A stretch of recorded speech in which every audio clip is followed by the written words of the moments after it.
Hi friends, welcome to our channel. Today special. இன்னைக்கு நம்ம சேனல்ல சிக்கனோட ரெசிபி ரெண்டு பார்க்க போறோம்.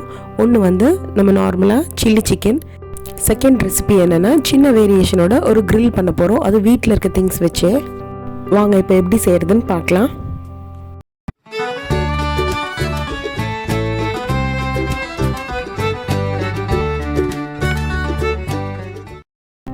இப்போ chilli chicken செய்யறதுக்காக ஒரு 1/2 kg boneless chicken எடுத்துர்க்கேன். இது கழுவும்போது கொஞ்சம் மஞ்சள் பொடி போட்டு நான் கழுவி இருக்கேன். இது நம்ம marination இப்ப பண்ணுவோம்.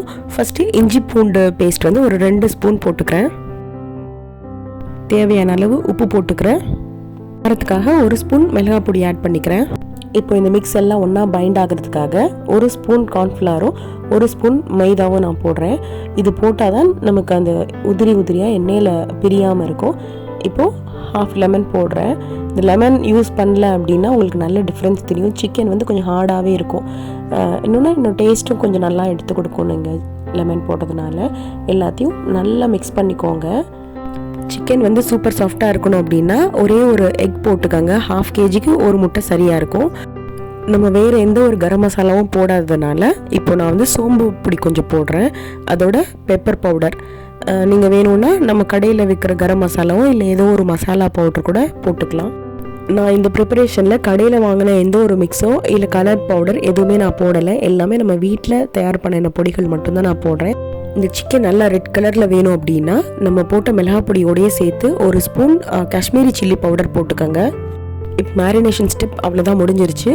இது ஒரு மினிமம் 1 ஹவராவது நம்ம ஊற வச்சாதான் இது உள்ள டேஸ்ட் நல்லா இறங்கும்.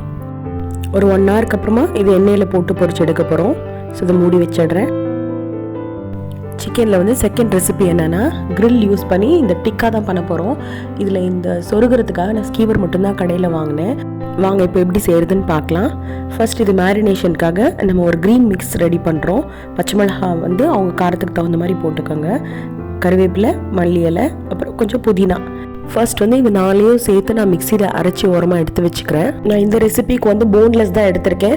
சப்போஸ் போனா இல்லை கொஞ்சம் பெரிய பீஸாக இருந்ததுன்னா நல்லா கீறி விட்டுடுங்க கத்தியில். இப்போது 2 ஸ்பூன் இஞ்சி பூண்டு பேஸ்ட் போட்டிருக்கேன்.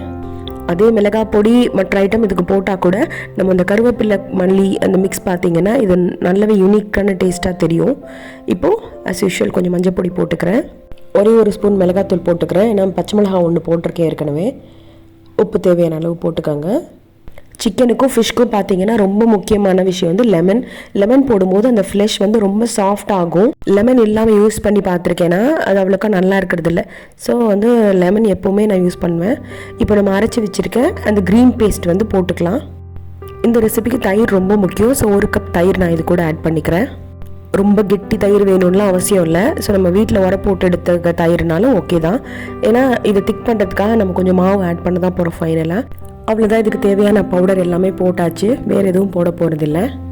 இனி நம்ம எடுத்து வச்சுருக்க சிக்கனை இது கூட ஆட் பண்ணிவிட்டு நல்லா ஊற விடணும். நான் ஆக்சுவலாக இன்றைக்கி பிளான்லாம் பண்ணலை, திடீர்னு தான் பண்ணினேன். ஸோ ஓரளவுக்கு எனக்கு பெரிய பீஸாக இருந்தது நான் எடுத்து இதில் ஊற போட்டிருக்கேன். ரொம்ப சின்ன பீஸாக இருந்ததுன்னா நம்ம ஃபயரில் போடும்போது ரொம்ப கருகிடும். இப்போ ஃபைனலாக 2 ஸ்பூன் மட்டும் நான் கார்ன்ஃப்ளவர் போடுறேன். இது எல்லாமே ஒன்றா பைண்ட் ஆகிறதுக்கு தான். அவ்வளோதான். இந்த சிக்கனோட மேரினேஷனும் முடிஞ்சிருச்சு. இது நான் ஈவினிங் தான் பண்ண போகிறேன். ஸோ அதனால் மேரினேஷன் பண்ணி நான் ஃப்ரீசரில் போட்டுட்டேன். இப்போ வாங்க நம்ம சில்லி சிக்கன் வந்து பொரிச்சு எடுத்துடலாம். ஆல்மோஸ்ட் இது 1.5 hour ஆயிடுச்சு நான் இதை ஊற போட்டு. பாருங்கள் இப்போ சிக்கன் நல்லாவே ஊறிடுச்சு. கலர்ஃபுல்லாக இல்லைனா கூட நம்ம ஹோம்மேட் மசாலாஸ் தான் போட்டிருக்கோம். ஸோ அது ஹெல்த்தியாக தான் இருக்கும். இப்போது நான் கடல் எண்ணெய் தான் யூஸ் பண்ணியிருக்கேன். மீடியமாக வச்சுக்கோங்க ஃப்ளேம். ஏன்னா நம்ம வந்து முட்டை ஊற்றிருக்கோம், அப்போ டக்குன்னு கரிஞ்சிடும். ஸோ மீடியம் ஃப்ளேமில் வச்சுட்டு நல்லாவே 2 சைடும் பொரிச்சிடுங்க. நம்ம ஹை ஃப்ளேமில் வச்சோம் அப்படின்னா டக்குன்னு ப்ரௌன் ஆகிடும், ஆனால் உள்ளே வேகாமல் இருக்கும். அதனால் மீடியம் ஃப்ளேம்லேயே வச்சு 2 சைடும் திருப்பி போட்டு கலர் நல்லா ஈவனாக வந்த பிறகு நம்ம எண்ணெயிலேருந்து எடுத்துடலாம். எப்போவுமே நம்ம மைதாவும் கார்ன்ஃப்ளவர் வந்து 1:1 போட்டுக்கோங்க. சேம் ரேஷியோ எடுத்துக்கோங்க. பாருங்கள் என்ன கலர் சேஞ்ச் ஆகவே இல்லை. இன்னொன்று சட்டியில் வந்து ஒட்டிக்கும். ஒரு சில டைம் வந்து நம்ம கரெக்டான ரேஷியோ இல்லை அப்படின்னா போய் ஒட்டிக்கும். சிக்கன் வந்து நம்ம ரொம்ப கஷ்டப்பட்டு தான் எடுக்கிற மாதிரி இருக்கும். ஸோ இந்த ரேஷியோ போட்டிங்க அப்படின்னா ஈஸியாக இருக்கும். அவ்வளோதான். நான் எல்லா பேட்சஸும் இதே மாதிரி பொரிச்சு எடுக்க போகிறேன். இப்போ சூப்பர் சாஃப்டான ஸ்பைசி சில்லி சிக்கன் ரெடி ஆகிடுச்சு. ட்ரை பண்ணி பார்த்துட்டு எப்படி இருக்குன்னு கமெண்ட்ஸில் சொல்லுங்கள். இப்போ நெக்ஸ்ட்டு சிக்கன் கிரில்லில் வந்து கபாப் எப்படி செய்கிறதுன்னு பார்க்கலாம் வாங்க. இப்போ ஆல்மோஸ்ட் ஒரு 4 மணி நேரம் ஆயிடுச்சு. அந்த பேட்டர் கொஞ்சம் இப்போ திக்காகவே ஆயிருக்கு.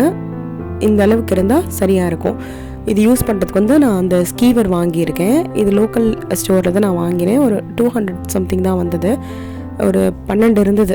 இதில் வந்து ஃபஸ்ட்டு ஒரு ஆயில் கோட் பண்ணிவிட்டு அதுக்கப்புறம் அந்த சிக்கன் க்யூப்ஸ் எல்லாத்தையுமே உள்ளே சொருகிக்குங்க. கொஞ்சம் கவனமாக சொருகுங்க, ஏன்னா டிப் வந்து ரொம்ப ஷார்ப்பாக இருக்கும்.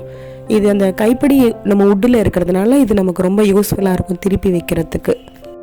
இப்போ இந்த ஸ்கீவரில் சொருகிற சிக்கன் வந்து நம்ம ஃபுல்கா மேக்கரில் அது மேலே தான் வைக்க போகிறோம். இன்கேஸ் இந்த ஸ்கீவர் இல்லாமல் வெறும் பீசஸாக நம்ம ஃபுல்கா மேக்கரில் வைக்கும்போது என்ன ஆகும்னா திருப்பறதுக்கு கொஞ்சம் கஷ்டமாக இருக்கும். இது வந்து உடன் ஹேண்டில் இருக்கிறதுனால ரொம்ப ஈஸியாக அட் அ டைமில் எல்லா பீஸுமே நம்மளால ஈஸியாக திருப்ப முடிஞ்சுது.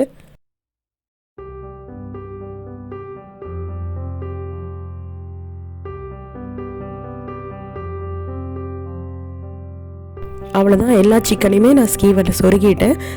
மேலே ஒரு கோட்டிங் மறுபடியும் அந்த பேட்டர் எடுத்து கொஞ்சம் ஊற்றி விடுங்க. இப்போ நம்ம கிரில் ப்ரிப்பரேஷன் பார்க்கலாம்.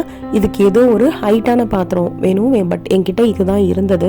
நான் யூஸ்வலாக இதில் தான் பண்ணுவேன். இதுக்காகவே நான் இந்த பாத்திரத்தை யூஸ் பண்ணிக்கிட்டேன், கொஞ்சம் ஓட்டையாக இருந்ததுனால. இது கூடவே நம்ம தேங்காய் மூடி வேஸ்ட்டாக இருக்கிறதெல்லாம் நம்ம ஸ்டோர் பண்ணி வச்சுக்கிட்டோன்னா அது கூடவே இது கறி துண்டுகள் வந்து தேவைப்படும், சார்கோல். இது போட்டோன்னா இன்னும் கொஞ்சம் தணல் நமக்கு ஈஸியாக கிடைக்கும். ஸோ இதை சூடு பண்ணி நான் நெருப்பு வச்சு ரெண்டையும் ஃபஸ்ட்டு தணல் எடுத்துக்கிறேன்.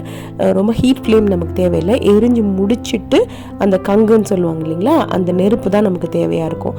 இந்த அளவுக்கு நம்ம இதை ஒரு ஃபார்மட் கொண்டு வந்து வச்சிடணும். இந்த ஃபார்மில் நம்ம பேசிக் கிடச்சிருச்சு அப்படின்னா நம்ம ப்ரிப்பரேஷன் ரொம்ப ஈஸியாகிடும். வித்தின் ஒரு 1 ஹவருக்குள்ளே நம்ம கிரில் முடிச்சிடலாம்.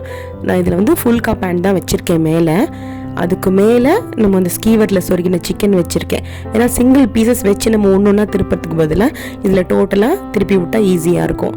ஸோ ஃபஸ்ட் டைம் வந்து நெய் கூட போட்டுக்கலாம், இல்லை ஏதோ ஒரு ஆயில் வேணாலும் யூஸ் பண்ணிக்கோங்க. போட்ட உடனே புகை லைட்டாக இப்படி தான் வரும். போட்டுட்டு மூடி வச்சிடணும். ரொம்ப ஸ்லோவாக தான் நடக்கும். மினிமம் ஒரு 1.5 ஹவராவது ஆகும். ஸோ பொறுமையாக தான் நம்ம இதை ப்ரிப்பேர் பண்ணணும். நான் வச்சு ஒரு 45 மினிட்ஸில் தான் இந்த ஸ்டேஜ் வந்தது. அது வரைக்குமே இடையில வந்து நான் ஒரு 15 மினிட்ஸ்க்கு ஒரு தடவை இந்த மாதிரி திருப்பி விட்டுட்டு இருந்தேன். ஃபஸ்ட் வந்து அந்த கம்பியில் கொஞ்சம் ஒட்டத்தான் செய்யும், அப்புறம் அது தீஞ்சிடும், அதுக்கு பிறகு ஒட்டாது. ஸோ ஸ்டார்டிங்கில் தான் அந்த ஒட்டிகிட்டு இருக்க மாதிரி இருக்கும். டைம் ஆக குக் ஆக ஆரம்பிச்சிடும், உள்ளாரையும் சரி வெளியிலையும் சரி. நல்லா உங்களுக்கு ஸ்மெல் வர தொடங்குற டைமில் மறுபடியும் திருப்பி வைங்க. தேவைன்னா ஒரு ஸ்பூன் நெய் போட்டுக்கலாம், இன்னும் வந்து அரோமா நல்லாயிருக்கும். என்னதான் டேஸ்டியாக இருந்தாலும் நம்ம கடையில் வாங்கும்போது அவங்க என்ன ஹெல்தி இன்க்ரீடியன்ட் போடுறாங்கன்னு நமக்கு தெரியாது. ஸோ வீட்டில் வந்து இந்த மாதிரி ப்ரிப்பேர் பண்ணும்போது நமக்கு தேவையான மசாலா எதுவோ அதை நம்ம பார்த்து செஞ்சுக்க முடியும். இது ரொம்ப கஷ்டம்லாம் கிடையாது, பட் டைம் எடுக்கும் தான். பாருங்கள், இப்போது ஒரு 1 ஹவருக்கு அப்புறமா நான் ஒரு ஸ்கீவர் எடுத்துட்டேன், ஏன்னா அது ஓரளவுக்கு வெந்துடுச்சு. இப்போ கொஞ்சம் பெரிய பீசஸாக இருக்கிறதுனால நம்ம இனி அடிக்கடி திருப்ப வேண்டியதாக இருக்கும். ஒரு 5 மினிட்ஸ்க்கு ஒன்ஸ் வந்து நம்ம திருப்பி வச்சிடலாம். ஆல்மோஸ்ட் எல்லாமே முடிஞ்சிருச்சு. எனக்கு கம்ப்ளீஷன் டைம் 1 ஹவர் ஆயிடுச்சு தான், இல்லைன்னு சொல்லலை. ஆனால் அது ஃபைனலாக இதை டேஸ்ட் பண்ணும்போது அவ்வளோ சூப்பராக இருந்தது. இன்னும் சொல்ல போனால் நம்ம எண்ணெயில் டேரெக்டாக கூட இதை பொரிக்கலை. ஒரு 5 ஸ்பூன் எண்ணெய் தான் மொத்தமே நான் இதுக்கு யூஸ் பண்ணியிருப்பேன். பாருங்கள், இதை நான் உங்களுக்கு கட் பண்ணி காமிக்கிறேன். அவ்வளோ சாஃப்டாக இருந்தது உள்ளார, அண்ட் ரொம்ப ஜூஸியாகவும் இருந்தது. உள்ளர வரைக்கும் அந்த ஃப்ளேவர் எனக்கு தெரிஞ்சுது. இன்ஃபேக்ட் கடையில் பார்த்தீங்கன்னா பெரிய பீஸா இருந்தால் கூட உள்ளாரெல்லாம் அவ்வளோக்கா ஒன்றும் உரைக்காது. பட் இதில் வந்து நம்ம மீடியம் சைஸில் போட்டிருந்தோம். இன்னும் நல்லா மேரினேட் பண்ணியிருக்கிறதுனால உள்ள வரைக்குமே அந்த டேஸ்ட் அண்ட் ஃப்ளேவர் இருந்தது. ஒரு சூப்பரான chicken grilled tikka ready. Tandoori grill pan இந்த மாதிரி எதுவும் இல்லாமல் கூட நம்ம வீட்டில் இருக்கிறத வச்சே நம்மளால் செய்ய முடியும். ஸோ ட்ரை பண்ணி பாருங்கள். இந்த வீடியோ பிடிச்சிருந்ததுன்னா சப்ஸ்கிரைப் பண்ணுங்கள், ஃப்ரெண்ட்ஸ் அண்ட் ஃபேமிலிக்கு ஷேர் பண்ணுங்கள்.